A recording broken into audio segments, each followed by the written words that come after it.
This is Southern ArchHeretic, shifting the burden, continuing with the proof and discussing the teleological argument. I'm Kit Rogers, and I have some questions.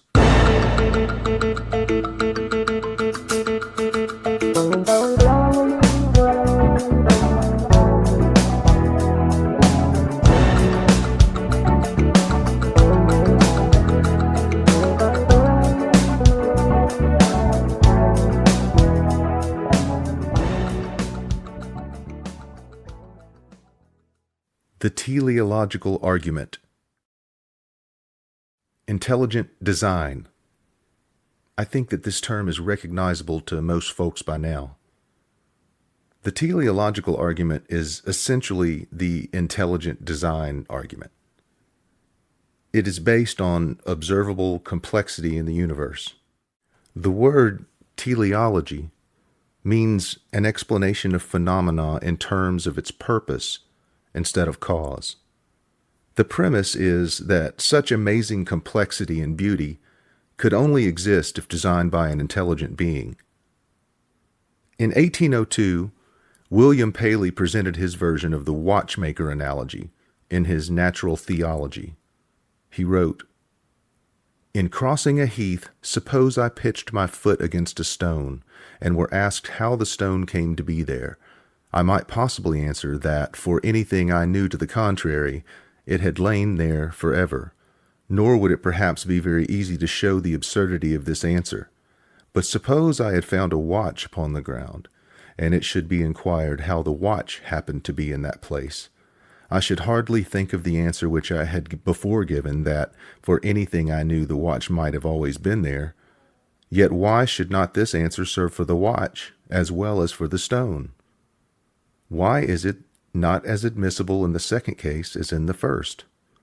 For this reason, and for no other, vis-a-vis that, when we come to inspect the watch, we perceive what we could not discover in the stone, that its several parts are framed and put together for a purpose, e.g., that they are so formed and adjusted as to produce motion, and that motion so regulated as to point out the hour of the day, that, if the different parts had been differently shaped from what they are, of a different size from what they are, or placed after any other manner, or in any other order than that in which they are placed, either no motion at all would have been carried on in the machine, or none which would have answered the use that is now served by it.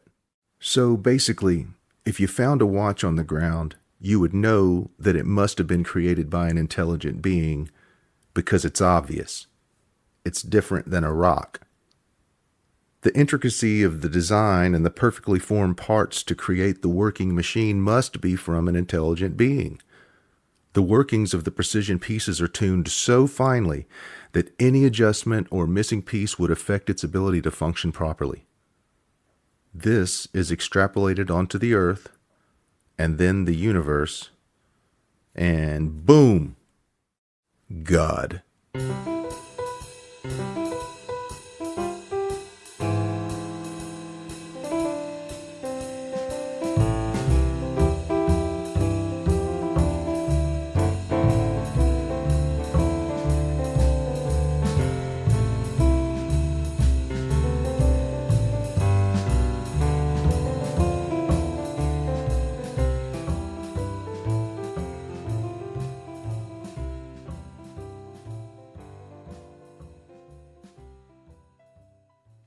Very broadly, this argument falls into a couple of categories: the irreducible complexity argument and the fine-tuning argument.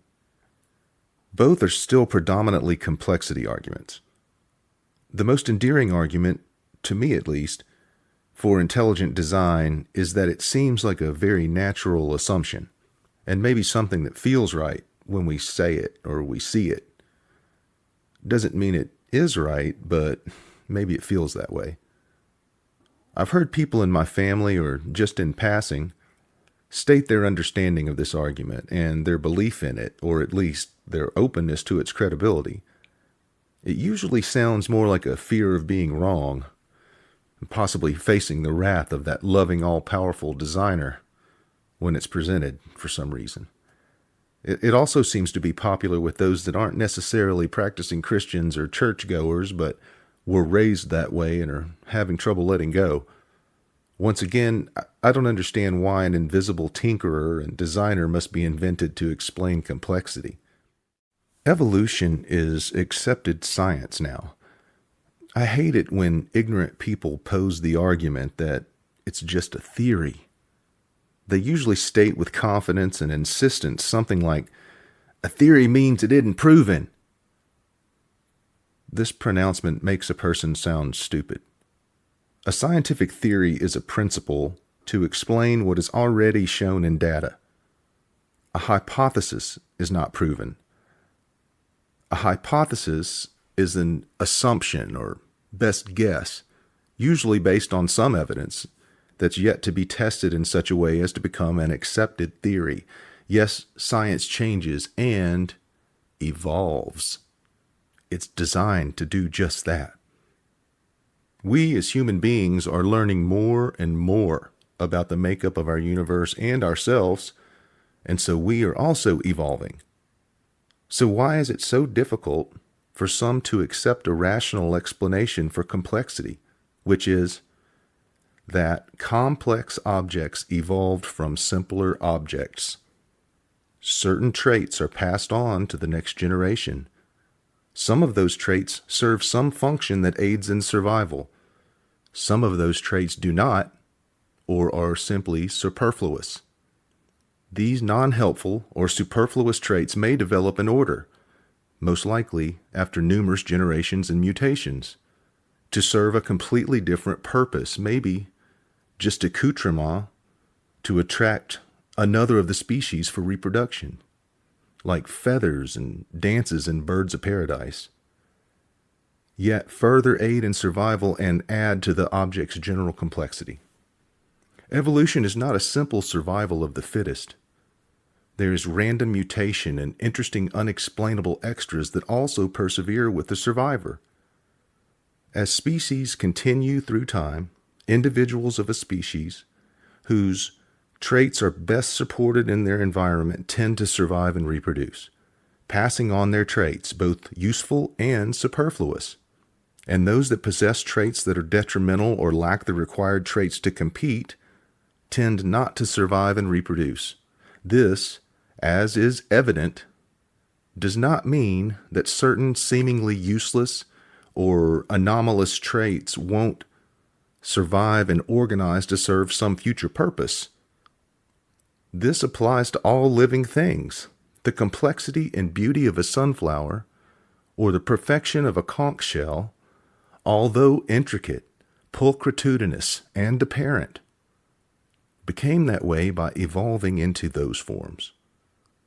It makes sense that life forms would evolve toward perfection and beauty as we understand it, and that maybe our perfectly human comprehension of perfection and beauty exists because we have evolved alongside everything else with our abundance of imperfections and superfluous parts. Our appendix, for example.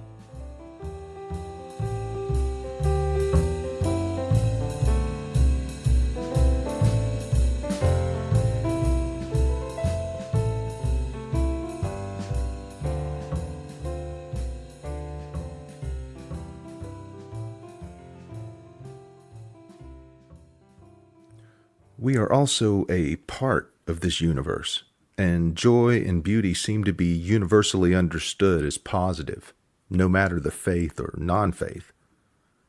Have you ever been to a museum and viewed the reproductions of early man? Woo! We have evolved into a more pleasing to the eye and more complex species as well. Just my opinion. Let's investigate the two prongs of the modern teleological argument. We can start with the irreducible complexity prong. The expression irreducible complexity was introduced by Dr. Michael Behe in his book Darwin's Black Box. Dr. Behe is a biochemist and professor at Lehigh University in Pennsylvania.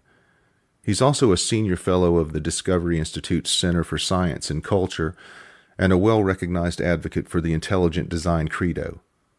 Dr. Behe defines irreducible complexity in Darwin's black box as follows.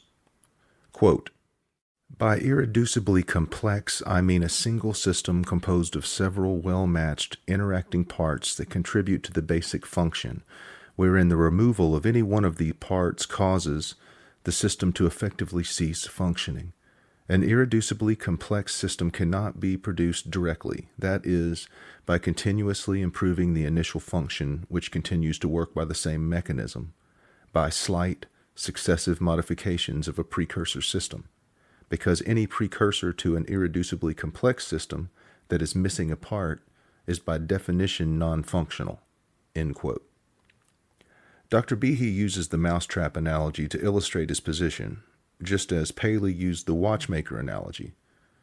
A mousetrap is made up of 5 interacting pieces. 1, the base, 2, the catch, 3, the spring, 4, the hammer, and 5, the hold-down bar. Dr. Behe opines that removal of any one of these pieces would result in the inability for the mousetrap to work and fulfill its function or purpose. Because biological systems also have multiple working parts, they are comparable. His position is that there is no evolutionary pathway to functionality. He argues that in order for the complex biological object to perform its natural function, all of the working parts must be present, and so random selection and successive slight modifications cannot explain their existence. But what if the object's natural function or purpose also evolves? What if those individual pieces are repurposed for a different function? Dr. Kenneth Raymond Miller challenged Dr. Behe's mousetrap analogy in his book, Only a Theory. He observed that if you take different subsets of the individual pieces of an object, they can be organized to serve a different function. He relays a story about a high school experience and one of his classmates, and this is a quote, "Struck about the brilliant idea of using an old broken mousetrap as a spitball catapult, and it worked brilliantly. It had worked perfectly as something other than a mousetrap. My rowdy friend had pulled a couple of parts, probably the hold-down bar and catch, off the trap to make it easier to conceal and more effective as a catapult, leaving the base, the spring, and the hammer. Not much of a mousetrap, but a hell of a spitball launcher. I realized why Behe's mousetrap analogy had bothered me. It was wrong. The mousetrap is not irreducibly complex at all." End quote. In biological terms, Dr. Miller explains that as something evolves, and considering that random mutation is a part of the process, that something could develop functional spandrels. A spandrel can be best understood as a byproduct of the evolution of some other characteristic. His argument is that if all parts are developed individually as these spandrels, then for pieces to fit together and perform a specific function, the only step is the assembly of the parts. This doesn't require any design of the parts themselves. So the 5 individually, quote-unquote, intelligently designed parts of Dr. Behe's mousetrap analogy are reduced to one step. Of course, this step can easily be a result of natural selection over time, and its eventual function can be a trait that aids in survival in some unforeseen way. The mouse.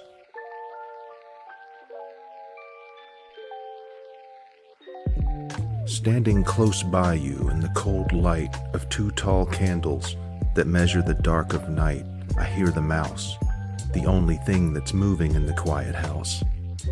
Don't you hear it? That furious mouse? How can you sleep so deep in that noise in the house? Won't you stir at the furious scratching in the cupboard there? No, a sharper sound would wake you not the sweetest fluting tease you back to thought, yet the scratching mouse makes all my flesh a nervous haunted house. Oh, the dream must be sweet and deep if life's scratchings heard not on your cold sleep, yet if you should hear it, so furious and fretful, how could you bear it? By John Frederick Freeman, sometime between 1908 and 1920. The fine-tuning prong of the teleological argument is arguably the most persuasive of those put forth by Christian apologists as it relates to this intelligent design and intelligent designer argument. There are certain constants that exist in our universe, as proven scientifically, and the universe seems to be fine-tuned for intelligent life. The argument is that if any one of these constants were altered by even the smallest amount, the probability of intelligent life, i.e. us, existing, is so low as to be impossible without an intelligent designer. Fact-filled paragraphs can be stacked one upon the other to show how mathematically improbable certain realities actually are, and that's basically what these arguments present. There are lengthy articles and books devoted to it. If we didn't live in a three-dimensional universe, for instance, life as we know it would be impossible, so God. If the gravitational constants weren't what they were at the time of the Big Bang, the elemental makeup of our universe would be different, so God. Now that we have some knowledge of quantum physics, well, couldn't work if it didn't work, so God. The mathematical probability of all the natural conditions and fundamental constants in the universe lining up so that we can exist are so unlikely. And here's where you get ridiculously large numbers, blah-de-blah, blah, to the blah power times, just a tick less than infinity, etc., that we must be here by design. I can't help but notice that the main crux of this argument is that if a wrench were thrown in the gumbo, so to speak, it might not taste so good. I still don't understand how creating a complex creator is anything other than our human desire, based on the solipsism that catalyzes it, to anthropomorphize the universe itself.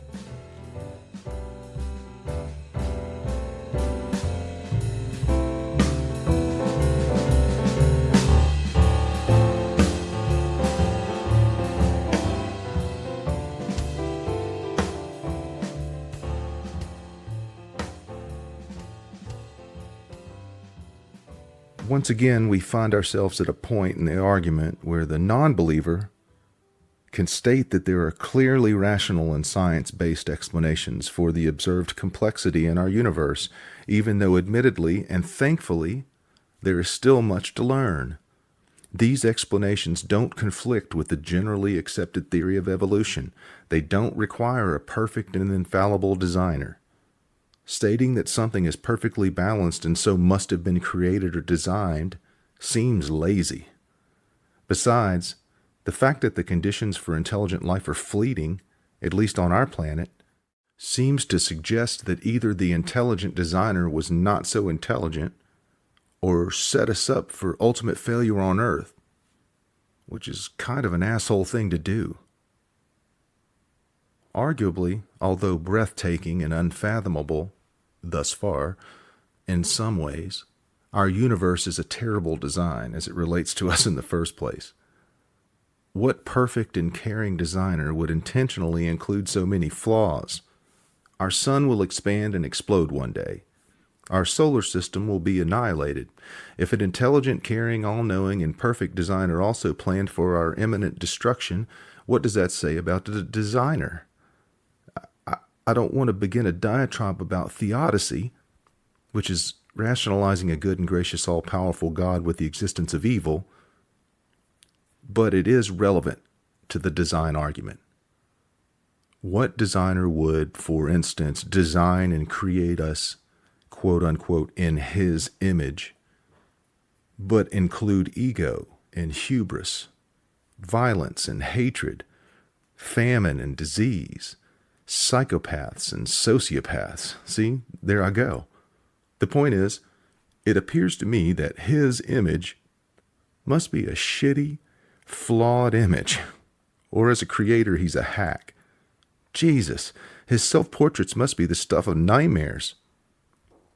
I prefer the alternative view, that if we keep asking questions and searching for legitimate, reliable answers using proven methodology, maybe we can figure it out. We don't need a loving but angry, untalented, imaginary friend to design us.